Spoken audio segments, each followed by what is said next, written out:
All right, we're happy to welcome our first guest today, Mr. Dennis Driscoll. Dennis, thank you for joining us. My pleasure, Gregory. My pleasure. It's always a pleasure to see you. It is, isn't it? And you as well. All right, so we're almost done with this bold class. We only have a couple of sessions left. What do you think people are pulling out of it? I think people are pulling out of it the need to be organized, all right? Because the number one thing they were talking about the last two bowls was their lack of ability to stay to time schedule. Sure. So time blocking. So it's such a basic thing, but it gets away from us so easily. And I think that's the main thing I've been hearing from a lot of people. Hey, and you know what? And you've been a coach for a long period of time. You've been at different levels of leadership within the real estate industry. I mean, is that something you just see as a reoccurring theme in the business? 100%. It doesn't matter what level, if you want to call it a level of leadership I'm in or coaching, right. It's a common theme that's running throughout. If people are not organized, sticking to their time blocking, it gets off the rails pretty quick and it's hard to get back on. What do you think the best way is for them to control that? Should they be using a paper schedule? They do it in email, red, green time? I've heard of that before. Yep. I get asked all the time, what should I use? And my answer always goes back to what will you use? Right. If you're a paper person, use the paper. If you are strictly a Google Calendar guy, which I am not, apparently I have a Google Calendar, I didn't know, I found out today, then that's what you should use. And the other thing is to have someone look it over, have the accountability. Yeah. It really does matter. Have someone check your schedule with you. You know, and you bring up a great point with that from an accountability standpoint. Do you think people are best served with having a coach? Should they use their peer? Should it be their manager? Yeah. Whatever it is, again, whatever will work for you, right? Right. It shouldn't be your friend and your buddy, absolutely. Right. They'll let you off the hook too easy? Yeah, sure. I understand why the kitty ate the goldfish or something, but why so you can't be my accountability partner? Well, I couldn't be yours. You could definitely be mine. No, absolutely. But it needs to be someone who could look at it dispassionately and just say, hey, you said this was going to happen, it didn't. What was the obstacle? Sure. And how can we overcome that? Yeah, makes sense. So if we were going to break down time blocking for real estate, what do those segments look like? So between, 8 and 10, I'm doing X. Between 10 and 12, I'm doing Y. You break down a good schedule. Sure. If we follow the MREA style breakdown. Millionaire Real Estate. Exactly. Agent. Yes. Investor's the other book. Yes. Right. So Gary says that we should do, our lead generation should be the first thing. Yeah. All right. So between 8 and 10 should be our lead generation. What gets lost in there is preparation for lead gen, right? You got to know who you're going to lead gen, who you're calling, who you're writing to, and what are you going to say when you get in touch with them. So prepping that is part of those 2 hours. That's a great point. Now, do you think that that's a night before activity? Because you can't just come in all willy-nilly, I'm going to start making phone calls. No, well, that's it. Whether it's a night before or part of that 8 to 10 could be prep. Right. All right. When you get into the groove, you'll do it the night before or a day before and have your stuff on the desk ready to go. Sure. All right. If it's not there, take a half hour of that 8 to 10, get prepped, get your breath together, practice a script for a moment. What am I going to say to these folks? Why am I calling them? Right. What am I bringing to them? What do I want to communicate?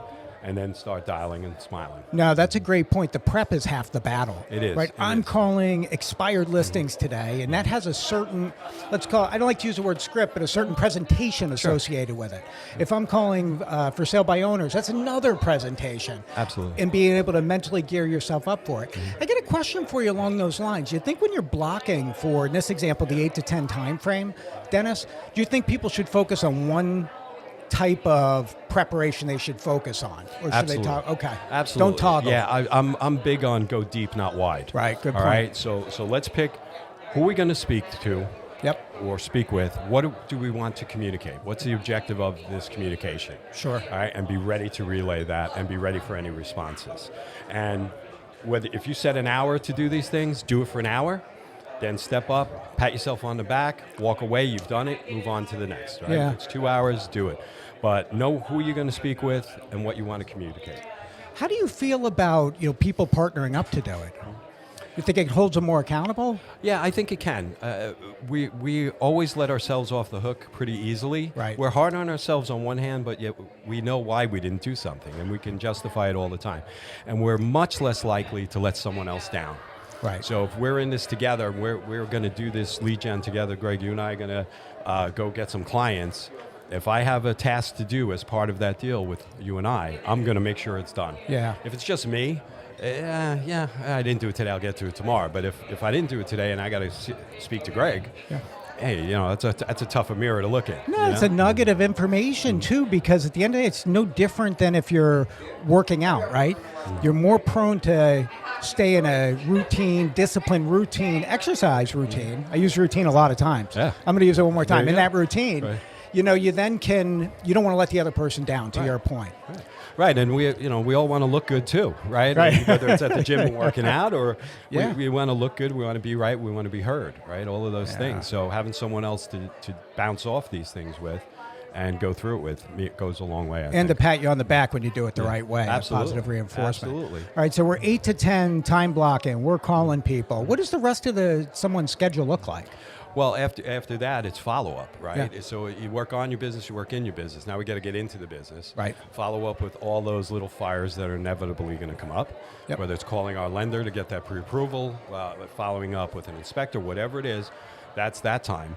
And then in the afternoon, we're prepping it again for the next day. Who are we going to speak with tomorrow? What are we going to do? And, you start putting that together. And like the Vache, our bowl coach here, was talking about, she's done at 4:30. Right. All right. And listen, not everybody could be done at 4:30, but we set a time, and we're done. Right. all And then it starts all over the next day. All right. And it does take time. A big thing that was brought up today too, if I could, real quick, Please. is that people think, oh, I made my schedule, I'm done. That's Right. half the battle.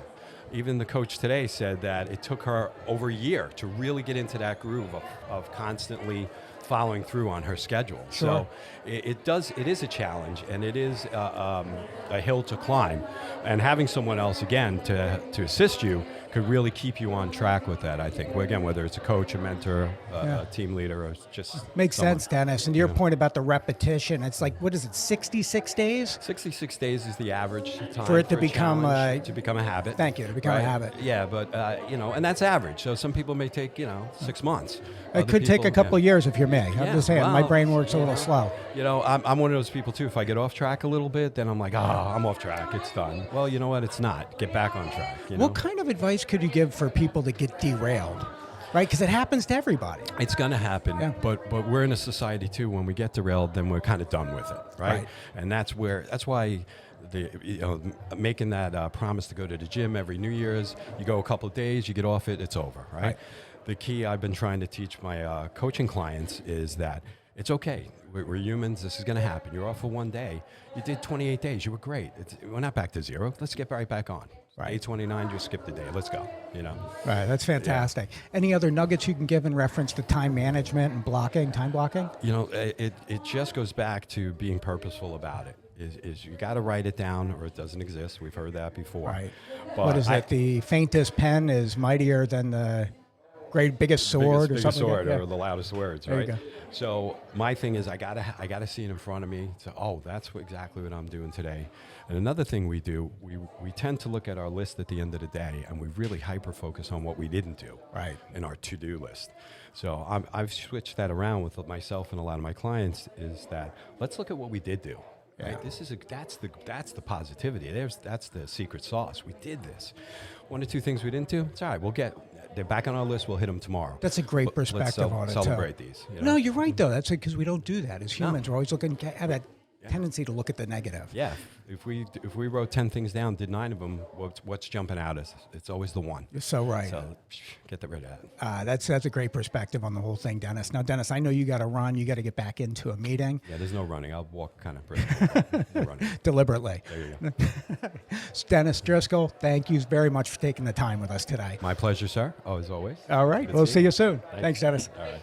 Hey, I'd like to welcome our next guest, James. How are you? Thanks Hey, for I'm joining doing us. well. How are you? James, what's your last name? Hodgkins. James Hodkin. Great to meet you, James. Pleasure. All right, so you're at the Bold Training. What are you pulling out of it so far? So I think the big thing that I'm getting from it is sharing experiences of what's working really well for people. Sure. What's some good ideas that I could bring. They say you can learn in any situation. So even if it's something that you don't want to do, you're learning something maybe it doesn't work for you. Sure. But I think it's about mindset, right? It's about getting ready to attack the day. Yeah. What do you get in? So the things that you are pulling out of it from other people, what are a couple of those things that you're seeing? It's like lead generation ideas, right? So Yeah. like maybe if you're going to a gym, it's setting up some sort of community or event within your gym to really get not just maybe a lead, but to get to know people that you're around. Because, Build a community. Yeah, and it's about getting in front of people, right? Because if nobody knows who you are, then no one's going to use you. Yeah, right. and So, that's really the name of the game. Is kind of build that community, that network that works with you, that you work within. exactly. How long have you been doing it for? So I'm newer to the game. Okay. I joined last November. I came onto a great team, and I've been lucky enough to have, I'm working on my 8th deal right now. so Congratulations. thank you very much. Yeah, I'm right there for capping right Oh, there. man, you're So gonna get there. I'm hoping. I got a couple coming up, so Okay. that should get me to that spot. But yeah, it's I'm newer, so I've obviously got tons to learn from everybody, Sure. every walk of life. But I think, having done it a year, I can look back and see, the biggest things that I would change or things like that. And it's been coming to Bold has been really eye opening. That's fantastic. Yeah. It's that learning process. And for you, I think one of the good advantages for you is when we're going into this next market, you're going to see be a big first-time home buyer market. Right. And actually, that's Yeah. a lot of my business right now is first-time home buyers because Well, seem like you're in that age demographic. well, I'm at like the tail end of the millennials. Okay. Right. So it's people a little bit younger than me that are. Yeah. That's who I'm working. That's a lot with. fantastic. I mean, all that got pushed off, kind of like back up a few years. It was a first-time home buyer market. That's what we were going into in 2020, James. Mm-hmm. Then COVID hit. Think of it. And it all went away, and the first-time home buyer really got priced or negotiated out of the market. Right. So they get that whole backlog of people that are in that age bracket that are going to pounce on the marketplace as this thing changes. And that's what I'm hoping for because gonna my be there. buyers need that. You're going to be ahead of it. Yeah, I'm hoping. Hey, so I'm when hoping. Dennis Marks referred you over to us, he had mentioned something about putting together a group. Yep. And a group with people that are tattooed, exterior tattooed, that you Yeah. could see. Well, I guess everyone's exterior tattooed, So right? Dennis and I are both heavily Yeah. tattooed, and it's funny because I've been getting tattoos for 16 some years now, and once you start getting them in the spots that everybody sees them Yeah. all the time, there is a prejudice, right? And so our big thing is to kind of draw some attention to you can be tattooed and you can be professional. How do you think people judge you negatively if you have tattoos? It's not so much that I feel like I'm judged negatively Yeah. once I get in front of them. Sure. Once I can actually have a conversation. I think it's the older stereotype of, oh, you have tattoos, so maybe you're not this professional that I can trust or Sure. believe in. And I think it comes down to don't judge a book by its cover, right? I was at a That's dinner throughout once. life. Yeah. Exactly. I was at a dinner once, and I heard some people over talking. My buddy had won a free dinner, 15 friends. We all showed up. We're all tattooed. They're like, oh, I hear them say, oh, I don't think there's anything such as a positive tattoo. And I kind of leaned over and I said, excuse me, my knuckles say positive. That's fantastic. Yeah. So that was pretty much the end of that Here, show them to the conversation. camera, right in front Over of you. here? Yeah. So it them to the- says positive That's great. right there. That's great, James. Yeah. You know what? My wife has a lot of tattoos, and you'd never know. Right. So she's a very similar perspective. She's fortunate where they're not so much down on her arms where people can't judge her ahead of time. She gets them to let them know her 1st. Mm-hmm. And then they'll see her tattoos and be like, I didn't see that coming. Right. Right? And what does that even mean, right? Right. See what coming? And that's it, right? It's just because somebody has a tattoo, just because somebody chooses to believe in one thing or Yeah. another, doesn't make them any less capable of doing their job or being a good person. So, What an antiquated old operating system that some people still run by. isn't it? It is. It's ridiculous. Yeah. So, well, I appreciate you sharing that with us. of I course. think somewhere down the line, we're going to do a more detailed show on that. I'd love that. I Yeah. think Dennis and I would love to sit down and just, we're actually sitting down later this evening and hashing out a few more details for it so we can That's great. really get the ball rolling on it. Yeah, we're going to do a deeper show. Nick and I were talking about it. Let's pull down those stereotype walls that are ridiculous to begin with. Let's do it. All right, so we're almost done with this. I know you got to get to lunch in a couple of minutes. What are you hoping to pull out of this now that we're at the back end of the training? I think for the me, end. it's consistency and accountability, but not just from somebody else. It's self accountability. It's we've been talking about getting a good schedule together. It's following that schedule. Yeah. It's putting the work in. It's not just saying it. It's doing it. Right. Yeah. Well, you can make anything happen, my friend. Thank you so Thank much you. for I really taking the time appreciate with it. us, Thank James. you. Absolutely. We'll be catching up with you. We're going to do another show. Please. All right. Pleasure. Thanks, James. Go Thank get you. your lunch. Take care. Thanks. All right. So we want to welcome Shaylin to the show. Shaylin, thanks for joining us. Thanks for having me. I'm so excited. No, I think I pulled you away from your chicken salad. It was like a granola parfait. Is that what it was? Same thing. Sorry. Thanks for taking the time to join us. Of course. Thank you. All right. So how long have you been in the industry for? So I've been in about a year and 7 months, actually. I've been with Keller the entire time. Okay.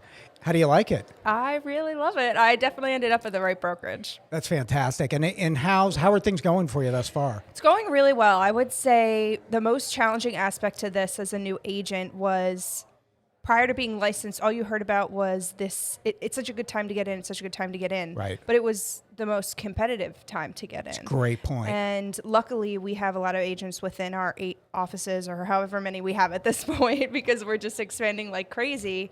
So much experience. We have Dino, executive broker, sits on the board. Just like those little things I are might super know him. important. Yeah, I think I may have heard him on this before. Good. I'm sorry to interrupt. That's okay. But it's definitely been a challenge. Yeah.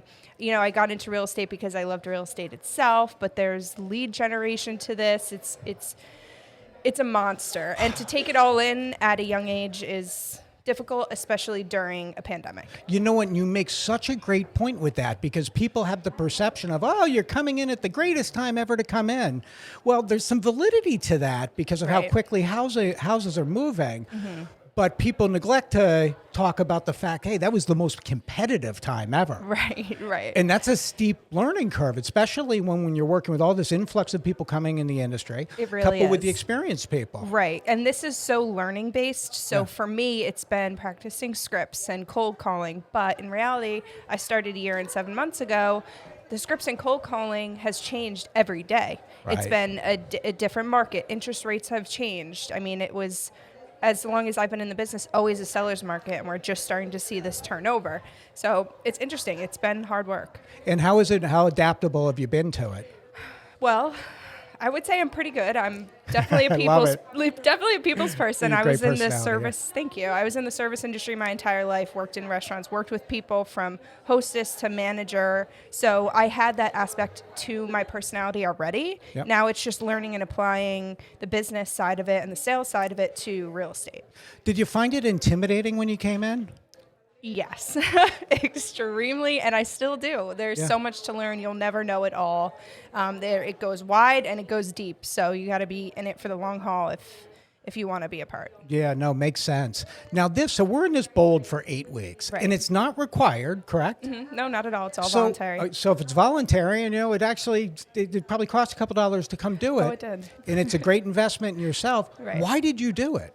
I did this because I saw the biggest players in our offices. We have an awesome Facebook group where we all get together. We can answer questions. Everyone's there to help. And I saw the biggest players, not even just in the industry, but within my offices, take part. And I'm like, if they're doing it and they're doing this type of volume, I should be doing it too.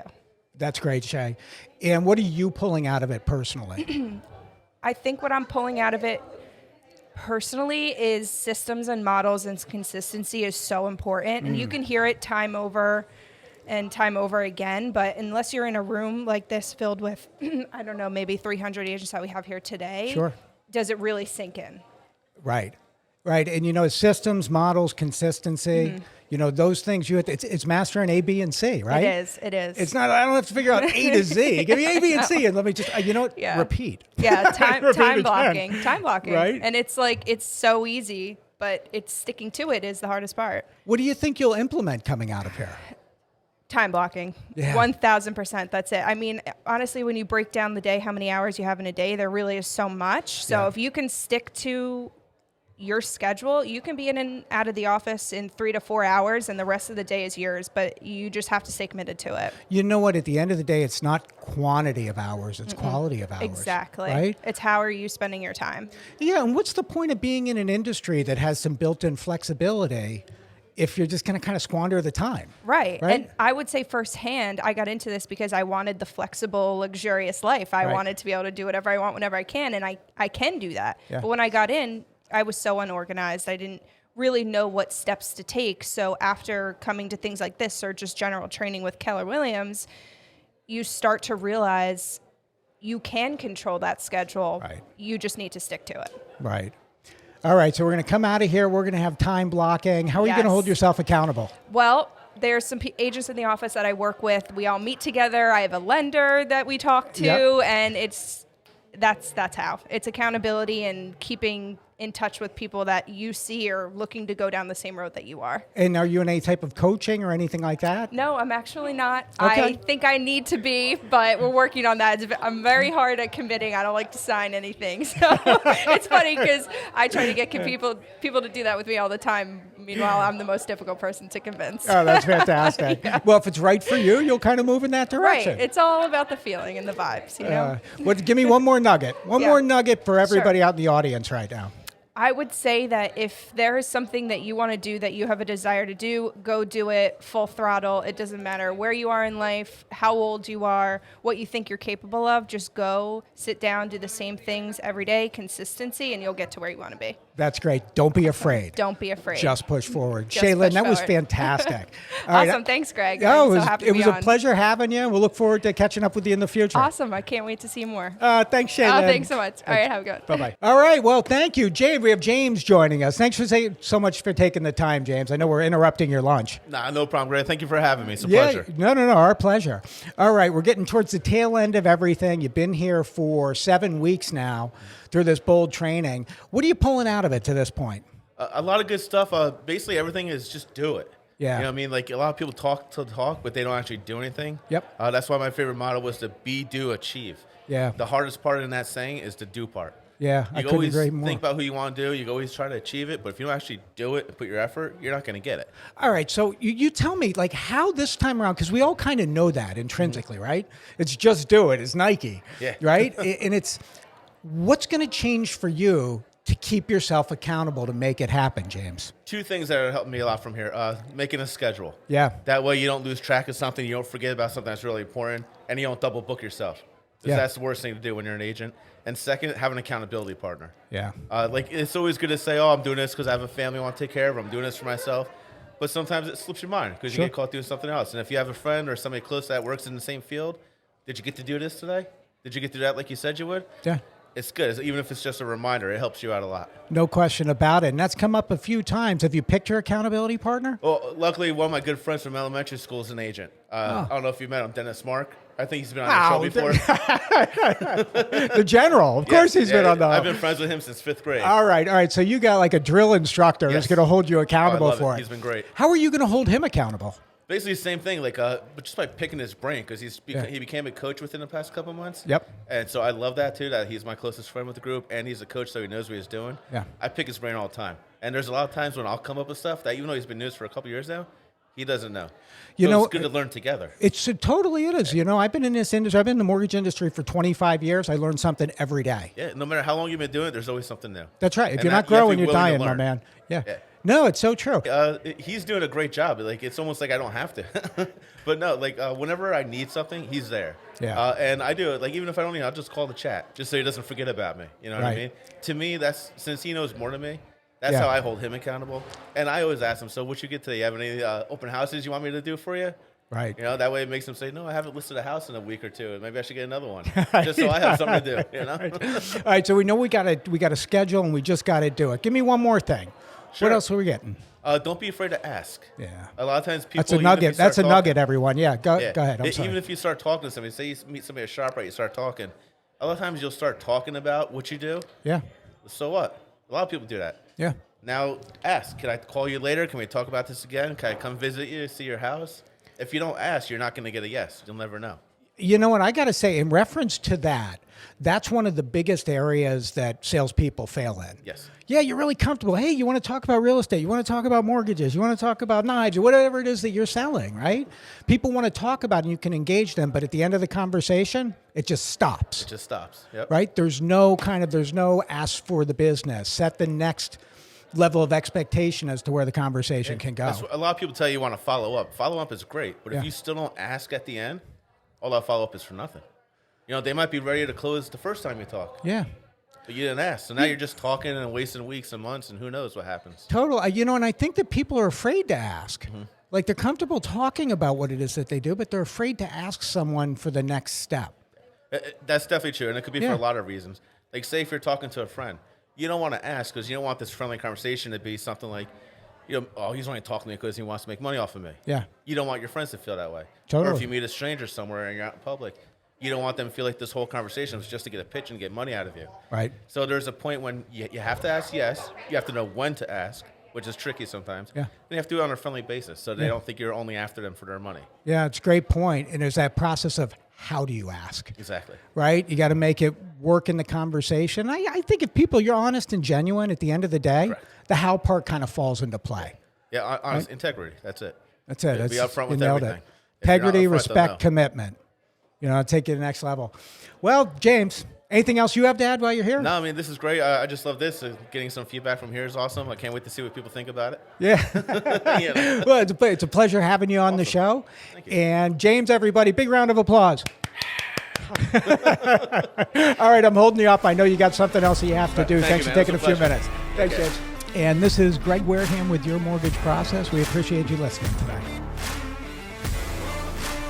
Thank you for tuning in to this week's edition of Your Mortgage Process, hosted by Greg Wareham, produced by Greg Wareham and Nick Pavis at The Social Rift, and executively produced by The Social Rift.